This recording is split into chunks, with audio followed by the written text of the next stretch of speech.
జగన్ కలవడం వల్ల రాజకీయం అయిందా? వీళ్ళు చేస్తున్నారు రాజకీయం. జగన్ అడుగుతున్నది అక్కడ చంద్రబాబు చేశాడు ఇది అంటలేదు, పవన్ కళ్యాణ్ చేశాడు అంటలేదు. ఏమిటి అన్యాయం అంటున్నాడు, అంతే కదా.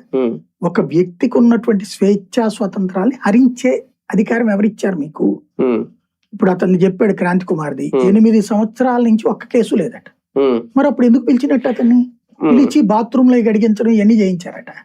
పైగా వీళ్ళు ఏమి పోని వైసీపీ కార్యకర్తలు కూడా కాదు, మళ్ళీ జనసేన కార్యకర్తలు. నేనేమంటానంటే పోలీసులకి మనం ఏ విధంగా స్వేచ్ఛ ఇస్తామంటే రౌడీయిజం అణచివేయడం, అరాచక శక్తులు అణచివేయడం.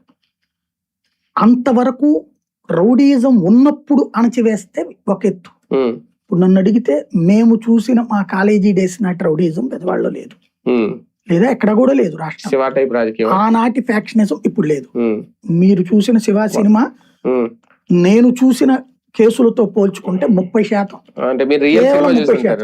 రియల్ సినిమా చూసాం, రియల్ గా ఫేస్ చేసాం, అలాగే రియల్ గా జర్నలిస్ట్ గా దాన్ని ఎదుర్కొన్నాం. 3 దశలో ఉన్నా నేను అక్కడ. కాలేజీ డేస్ లో శివ సినిమాని ప్రత్యక్షంగా చూసాం, మా కాలేజీ మా క్లాసుల్లోనే చూసాం, మా కాలేజీల దగ్గర మర్డర్లే చూసాం ప్రత్యక్షంగా. అదే వ్యవహారానికి సంబంధించి రాజకీయాలు ఎట్లుంటాయో కూడా చూసాం.